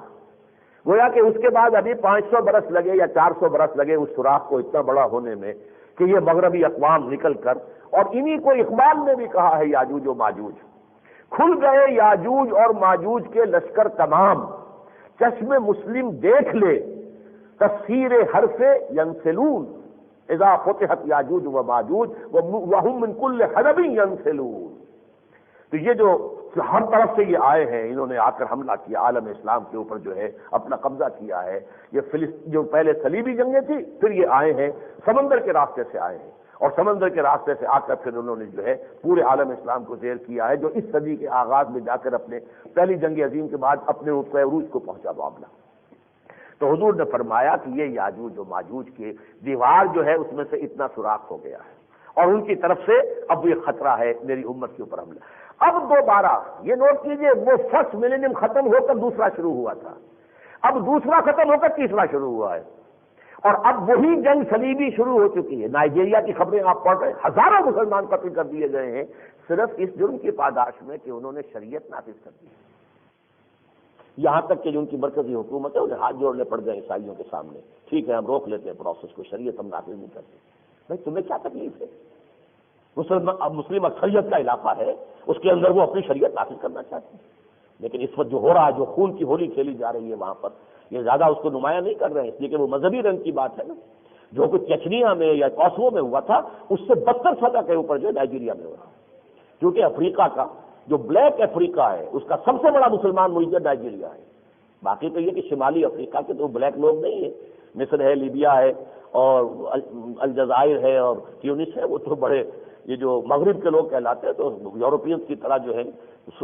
سرخ و سفید رنگت کے لوگ ہیں۔ تو بلیک افریقہ میں سب سے بڑا مسلمان ملک نائجیریا، اور وہاں وہ جہاد وہ کرسیڈ شروع ہو چکی ہے۔ ادھر فار ایسٹ میں جائیے تو انڈونیشیا کے جزیروں کے اندر یہ طوفان عیسائی اور مسلمانوں کا آپس میں تصادم شروع ہو چکا ہے۔ ایک بہت بڑا جزیرہ تیمور جو ہے اس کو تو انہوں نے آدھا کر کے اور اس میں ایک عیسائی رومن کیتھولک حکومت قائم کر دی گئی ہے، اور کتنی جلدی جو ہے پوری یونائٹڈ نیشنز بھی اور پورا عالم مغرب جو ہے وہ کچھ فسادات وہاں ہوئے، لیکن اس کے نتیجے میں کتنی بڑی فوج کشی کی، آسٹریلیا سے کتنی بڑی قوت آ گئی، اور اب بھی یونائٹڈ نیشنز کی فوج وہاں گئی ہوئی ہے، ریفرنڈم بھی کرا دیا گیا، اور اس کے بعد جو ہے پوری دنیا سے انہیں مدد دی جا رہی ہے ایسٹ تیمور کی ریکنسٹرکشن کے لیے۔ تو یہ سلسلہ در حقیقت اس اعتبار سے شروع ہو چکا ہے۔ تو یاجوج و ماجوج کا ایک خروج اس وقت ہوا تھا، اور ایک خروج اب شروع ہوا ہے جس کا کلائمیکس ہوگا الملحمۃ العظمیٰ پر۔ دوسری حدیث سنیے، یہ بھی بخاری کی شریف ہے، بخاری شریف کی حدیث ہے، یہ لمبی ہے، میں اس کا چھوٹا سا حصہ بتا رہا ہوں کہ حضور نے قیامت سے پہلے جو واقعات آنے والے ہیں ان کا تذکرہ کیا ہے، ان میں سے چند جو علامتیں آپ نے بیان کی۔ ثم استفاضت المال حتى يؤتى الرجل بمئة دینار فيظل ساخطا، پھر دولت اتنی ہو جائے گی، مال اتنا پھیل جائے گا، اتنا عام ہو جائے گا، کسی شخص کو 100 دینار بھی دیے جائیں گے تب بھی وہ ناخوش رہے گا۔ یہ دیکھیے یہ صورتحال اس وقت عرب ممالک کے اندر، دولت کی فراوانی اور جو ہے دولت کا پانی کی طرح بہنے کا معاملہ، جیسے دوسری حدیثوں میں آیا یا تتاولون فی البنیان، وہ اونچی اونچی عمارتیں بنانے میں ایک دوسرے سے مقابلہ کریں گے۔ وہ صورتحال جا کے آپ ابو دھابی میں اور دبئی میں جا کے دیکھ لیجیے، سعودی عرب میں ریاض میں دیکھیے، جدہ میں دیکھیے، سارا نقشہ ہے۔ مال اتنا ہو جائے گا کہ ایک شخص کو 100 دینار بھی دیے جائیں گے، گویا کہ پس منظر میں کوئی سائل اگر آئے اور اس کو 100 دینار دیے جائیں گے تب بھی وہ خوش نہیں ہوگا کہ مجھے کچھ دیا گیا ہے، اس لیے کہ دولت اتنی عام ہو چکی ہوگی۔ ثم فتنۃ، پھر ایک بہت بڑا فتنہ آئے گا، لا یبقى بیت من العرب الا دخلته، عربوں کا کوئی ایک گھر بھی نہیں بچے گا جس میں وہ فتنہ داخل نہ ہو جائے۔ وہ فتنہ ہے جو آج پورے عالم عرب میں مغربی تہذیب کی شکل میں، آپ جا کر دیکھیے عرب میں، سعودی عرب میں، باقی وہ تو بھول جائیے، وہ مصر ہو، شام ہو، یہ اور جو شمالی، وہ تو خالص عورتیں جو ہے اسکرٹ کے اندر آپ کو نظر آئیں گی، وہ تو لباس تہذیب تمدن بالکل جو اسلامی ہے ختم ہوا بالکل۔ لیکن آپ جا کر دیکھیے سعودی عرب میں تو اوپر تو ضرور جب وہ باہر نکلتی ہے تو انہوں نے کوئی ڈال لیا ہوتا ہے باریک سا جو ہے پردہ سا، لیکن اس کے اندر ان کا لباس وہی مغربی ہے، ایبسولوٹلی وہی اسکرٹس ہے، اور گھروں کے اندر ہوتی ہے تو عموماً جانگیاں پہن کے بیٹھی ہوتی ہے، کوئی پردے کا کسی سطر کا سوال نہیں۔ یہ حال ہو چکا ہے۔ اب جو کچھ ہو رہا ہے مدینے میں اور مکے کے اندر، جس طریقے سے ٹیلی ویژن کے اوپر رقص و سرود سارا عام چل رہا ہے، جس طریقے سے وہاں شراب کے جو ہیں بار کھلے ہوئے ہیں مکانوں کے اندر، وہ تہذیب فتنہ جو ہے اس دور کا مغربی تہذیب کا ان میں سرایت کر چکا۔ تو فرمایا پھر ایک فتنہ ہوگا، ثم فتنۃ لا یبقى بیت من العرب الا دخلته، ثم حدۃ بینکم وبین بنی الاصفر، پھر اس کے بعد ایک صلح ہوگی تمہارے اور یہ جو وائٹ ریسز ہیں بنو الاصفر، یعنی زرد رنگت والے جو ہیں ان سے تمہاری جو ہے وہ ایک صلح ہو جائے گی۔ اس وقت ہوئی بھی ہے سعودی عرب کی، امارات کی، ان سب کی صلح ہے نا امریکہ کے ساتھ اور امریکہ کے ساتھیوں کے ساتھ۔ فَيَغْدِرُونَ، پھر ایک وقت آئے گا کہ وہ جو ہے اس سے غداری کریں گے، اس صلح کو توڑیں گے۔ فَيَأْتُونَكُمْ تَحْتَ 80 غَایَةٍ، اور اس کے بعد وہ 80 جھنڈے لے کر تم پر ٹوٹ پڑیں گے، تحت کل غایۃ 12,000، اور ہر جھنڈے کے نیچے 12,000 کی نفری ہوگی۔ 80 کو 12 سے ضرب دیجئے، اس کا ہلکا سا نقشہ گلف وار میں آپ دیکھ چکے ہیں، کیا چھوٹا سا ملک عراق تھا،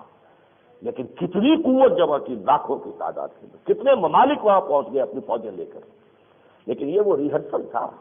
جس کو صدام نے کہا تھا کہ یہ ام المحارب ہے، یہ تو اصل میں ماں ہے، اس کے پیٹ سے اصل جو جنم لینے والا ہے الملحمۃ العظمیٰ، اس کو سمجھ لیجئے. اس الملحمۃ العظمیٰ کا مسلم شریف میں روایت جو ہے اس کے الفاظ آئے ہیں یسیر ابن جابر رضی اللہ تعالیٰ عنہ سے، یہ بھی طویل حدیث ہے، اس کا میں صرف یہ ٹکڑا آپ کو سنا رہا ہوں. حتیٰ ان الطائر لیمر بجسمانہم، اتنے لوگ مریں گے، اتنے لوگ مریں گے، اتنے لوگ مریں گے کہ ایک پرندہ اڑتا ہوا ان کی لاشوں پر سے گزرتا چلا جائے گا، اسے زمین پر اترنے کی جگہ نہیں ملے گی، یہاں تک کہ وہ تھک کر حتیٰ یخسر، وہ بالکل جو ہے مردہ ہو کر نیچے گر پڑے گا. فیتعاد بنو الاب، اور اس کے بعد جو ہے کسی ایک شخص کے اگر 100 بیٹے تھے تو گنتی کی جائے گی ان میں سے کتنے بچے، کانوا مئۃ، لیکن فلا یجدون یبقى منهم الا رجل واحد، لیکن دیکھیں گے ان 100 میں سے نہیں بچا ہے مگر صرف ایک. اس پیمانے کی خوریزی آنے والی جس کو میں نے کہا وہ 60 لاکھ بھی ہو سکتی ہے. اور بالکل جیسا کہا حضور نے حسب النال بالنال، یہ ہولوکاسٹ جو ہے یہ مڈل ایسٹ کے اندر، عرب ممالک کے اندر اس بڑے پیمانے کی تباہی آ سکتی ہے، اور وہ زیادہ دور نہیں ہے. لیکن پھر پاسا پلٹے گا، اللہ کی طرف سے 2 نصرتیں آئیں گی. ایک نصرت کا ظہور ہوگا جزیرہ نما عرب میں، اللہ اس شخصیت کو اٹھائے گا، ان کو ہم مہدی کے نام سے جانتے ہیں، حضور کی اولاد میں سے، حضرت فاطمہ کی اولاد میں سے، حضرت حسن کی نسل سے ہوں. اور یہاں عرب میں خانہ جنگی اس وقت ہو رہی ہوگی. ایک دوسری حدیث جو ام سلمہ رضی اللہ تعالی عنہ سے، اس میں یہ ہے کہ ایک بادشاہ کے انتقال کے بعد خانہ جنگی شروع ہو جائے گی ملک کے اندر، اور شدید اندیشہ موجود ہے کہ شاہ فہد کے بعد یہ جو خانہ جنگی شروع ہو جائے، اس لیے کہ امریکہ کو جو ان کا ولی عہد ہے پرنس عبداللہ وہ پسند نہیں ہے. وہ بدل دیں گے عین وقت کے اوپر، جیسے کہ بدلوایا ہے تو وہ ولی عہد تھا اردن کا، اسے بدلوایا عین وقت پر. 25-30 سال سے چھوٹا بھائی جو تھا شاہ حسین کا وہ ولی عہد تھا حسن، بدل کر بیٹے کو کروا دیا. یہی انہوں نے کروایا ہے ایک اور جگہ پر بھی. یہ سارے کام انہوں نے یہاں بھی کروانے، اس لیے کہ ان کو ناپسندیدہ آدمی تو پسند نہیں ہے، لہذا وہ چاہیں گے کوئی اور اس پر خانہ جنگی ہو جائے گی. اس لیے کہ عبداللہ کے پاس کنٹرول ہے الحرس الوطنی کا، جو نیشنل گارڈ ہے، بیڈوئن فورس، اور کوشش بھی کی گئی تھی کہ اس کو اس سے معزول کر دیا جائے، لیکن وہ آڑا رہا، اس نے اس کا چارج نہیں چھوڑا ہے. اور اس وقت میں لوگوں کی نگاہیں ہوں گی کسی شخص پر کہ یہ جو کرائسس ہے ہمارا نیشنل، اور یہ ہنگامہ ہے، خوریزی ہو رہی ہے،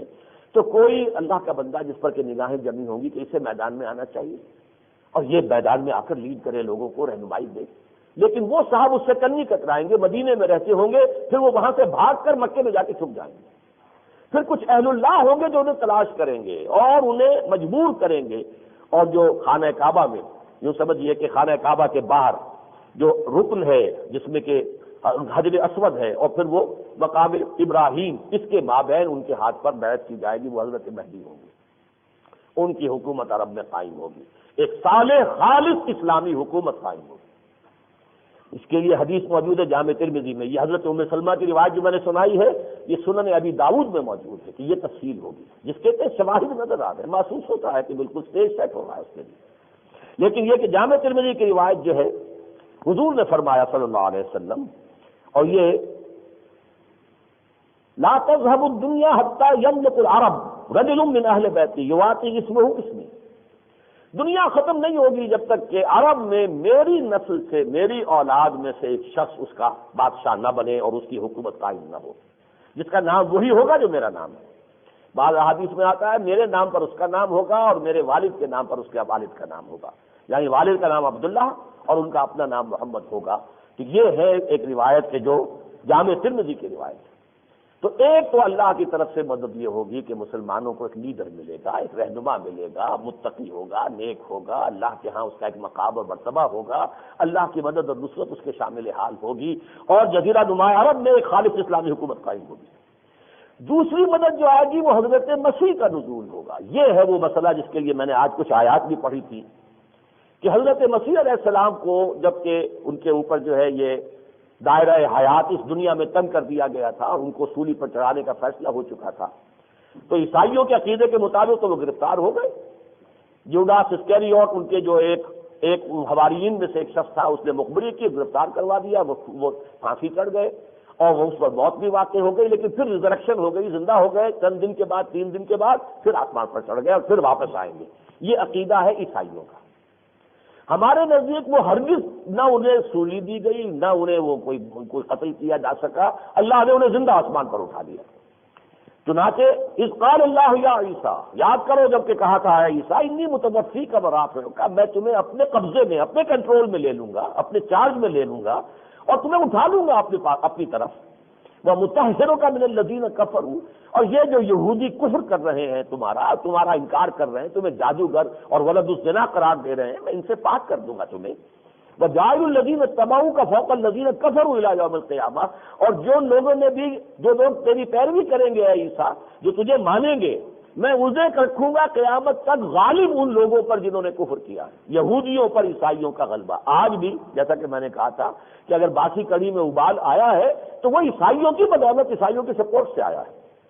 غالب تو وہی ہے، ان کی مدد ہے۔ تو اس کے بعد ثم الی مرجعکم فانبئکم فاحکم بینکم فیما کنتم فیہ تختلفون، پھر میری طرف تم سب کو لوٹ کر آنا ہے، پھر میں تمہارے مابین فیصلہ کر دوں گا۔ یہ معاملہ جو ہے ہمارے ہاں بدقسمتی سے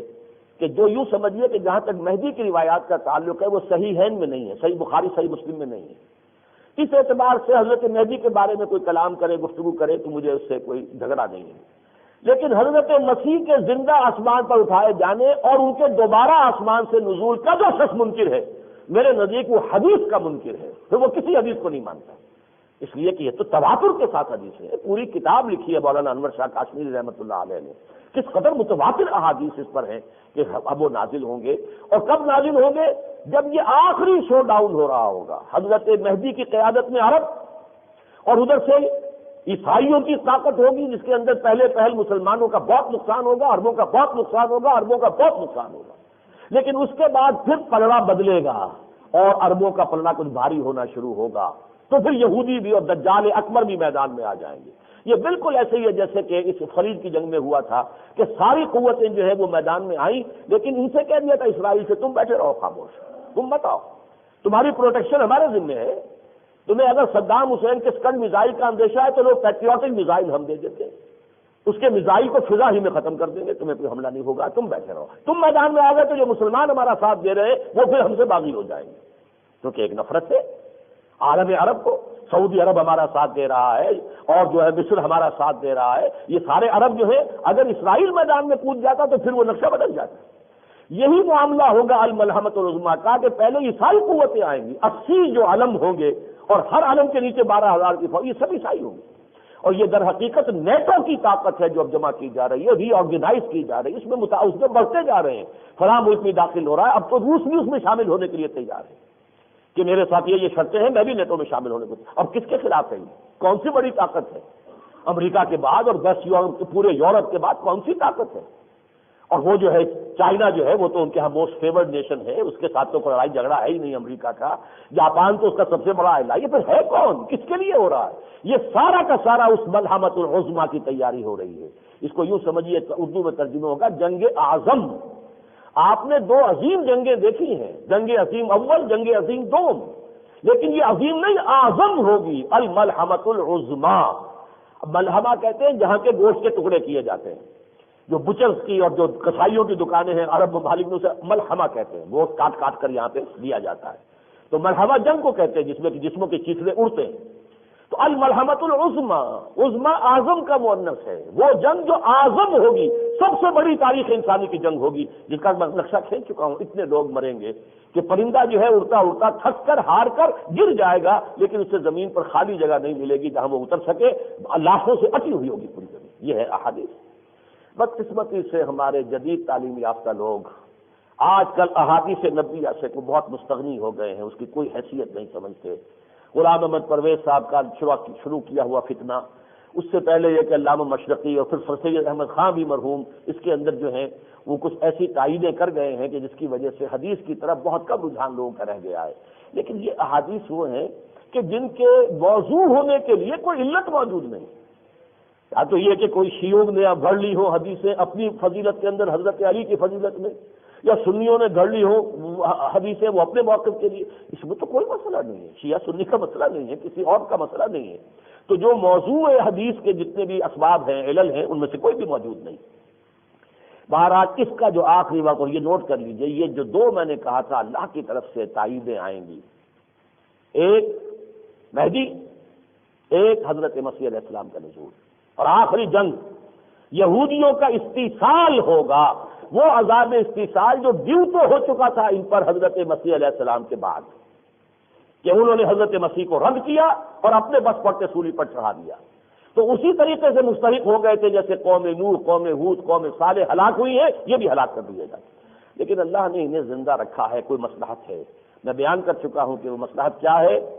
کہ جو مسلمانوں کے اندر جب بدعملی آئے گی تو یہودیوں کو جو ہم نے پٹوایا کبھی نبوکڈ نظر سے، اور کبھی جو ہے یونانیوں سے، کبھی رومیوں سے، اور کبھی اب جرمنوں سے، تو ان مسلمانوں میں جو بہتر حصہ ہوگا نیوکلیس، وہ جو نیوکلیس ہے عرب، اس کو پٹوائیں گے، اس ملعون اور مغضوب علیہم قوم سے پٹوائیں گے۔ یہ حکمت معلوم ہوتی ہے، واللہ عالم، میں اس پر دعویٰ نہیں کر سکتا،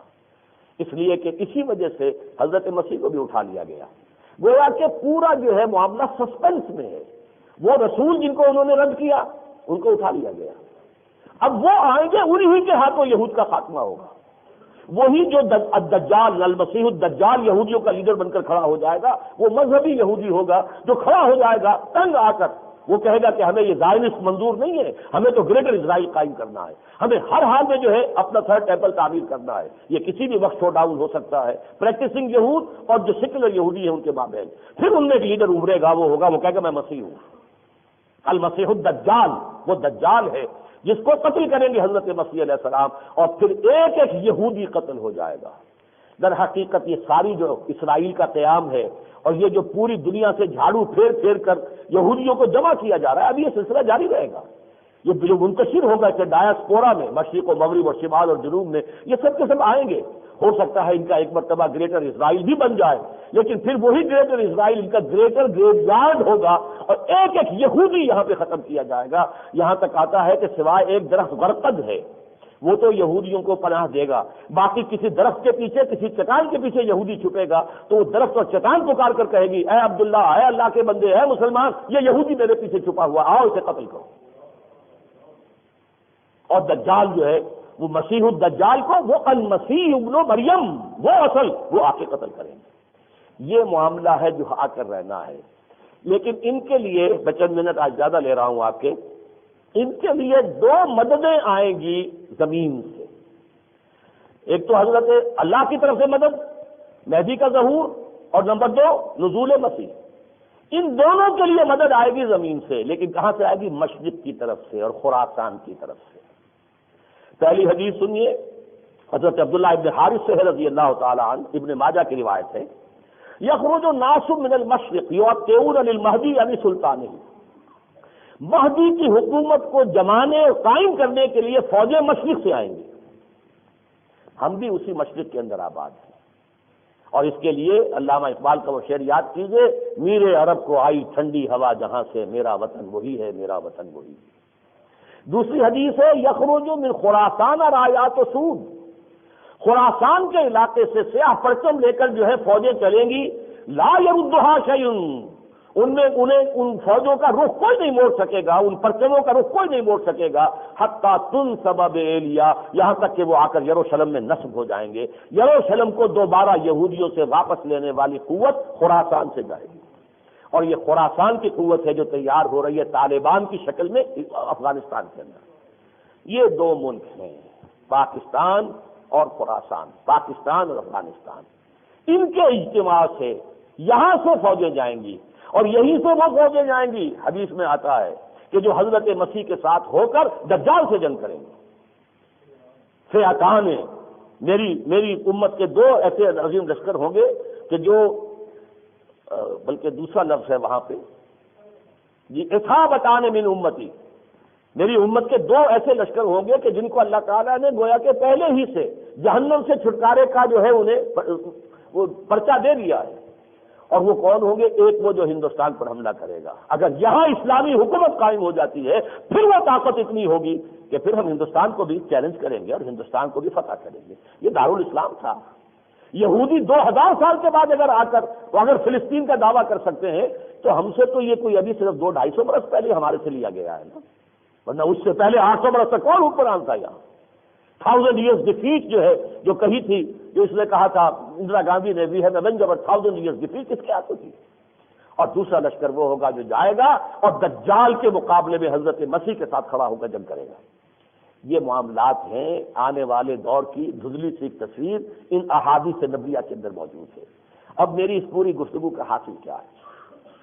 دیکھیے نتیجہ پہلے تو یہ سمجھ لیجیے نتیجہ کیا ہوگا اس کا آخری، یہود کا کلی استحصال، وہ عذاب جو 2000 برس سے پینڈنگ کیا گیا تھا، وہ پھانسی کی سزا جو انہیں حضرت مسیح کو رد کرنے کی وجہ سے جس کے مستحق ہو گئے تھے، اب 2000 سال کے بعد آئے گی، ایگزیکیوشن ہوگی اور حضرت مسیح سے ہوگی۔ جیسے حضرت نوح کی نگاہوں کے سامنے ان کا بیٹا غرق ہوا ہے، اسی طرح حضرت مسیح جس قوم کی طرف بھیجے گئے تھے رسول الی بنی اسرائیل، ان کے اپنے ہاتھوں اس بنی اسرائیل کے رد کرنے کے پاداش میں ان پر عذاب استحصال آئے گا، آخری خاتمہ آئے گا۔ نمبر 2، عیسائیت جو ہے اسلام میں مدغم ہو جائے گی۔ حضور نے فرمایا جب حضرت مسیح آئیں گے یکسر الصلیب و یقتل الخنزیر، وہ صلیب کو توڑ دیں گے، کہیں گے تم کس صلیب کا ذکر کر رہے ہیں، میں تو سولی چڑھائی نہیں۔ وہ سارا عقیدہ ان کا صلیبی کے گرد تو گھوم رہا ہے نا، پوری عیسائیت صلیب پر کھڑی ہوئی ہے۔ جیسے پوری شیعت جو ہے یہ محرم کے جو 10 دن ہوتے ہیں ان کے اوپر ہی کھڑی ہے نا، اسی طریقے سے سارا معاملہ جذباتی اعتبار سے اس محرم کا عاشورہ ہے جس کی وجہ سے شیعت جو ہے وہ زندہ ہے، اور یہ صلیب کا معاملہ ہے جس پر کہ عیسائیت زندہ کھڑی ہے، روتے ہیں یا جو بھی کچھ ان کو جو جذباتی چیزیں ہیں۔ یکسر الصلیب، صلیب کو توڑ دیں گے، کیا تمہارا یہ عقیدہ ہے؟ میں تو زندہ آسمان کو اٹھایا گیا تھا۔ اور نمبر 2 یہ کہ جو تم نے اتنی بڑی ترمیم کی ہے شریعت موسوی میں، سور کو حلال کر لیا ہے، یقتل الخنزیر، قتل کر دیں گے کہ اس کا وہ حلت ختم ہو جائے۔ یہ دونوں کام کریں گے اور تمام عالم عیسائیت جو ہے وہ اسلام کے اندر مدغم ہو کر اور پھر پوری دنیا میں اسلام کا غلبہ ہوگا۔ یہ آخری نتیجہ جس کو اقبال نے کہا ہے کہ شب گریزہ ہوگی آخر جلوہ خورشید سے، ہوگا، اور یہ کہ یہ چمن معمور ہوگا نغمہ توحید سے، نغمہ توحید اور دین حق کا غلبہ، جس کے لیے بہت سی احادیث، صریح احادیث جو ہیں وہ میں آپ کو کئی مرتبہ سنا چکا ہوں۔ لیکن اب جو بات میں کہنا چاہتا تھا کہ ہمارے لیے اس پوری بحث کا اصل نتیجہ کیا ہے، حاصل کیا ہے، لیکن وقت ختم ہو چکا ہے۔ میں اس کو اب اپنے اگلے جمعے کے لیے وہ میں مضمون کو رکھ رہا ہوں، اس کی انشاءاللہ تکمیل جو ہے میں پھر اگلے جمعے میں کروں گا۔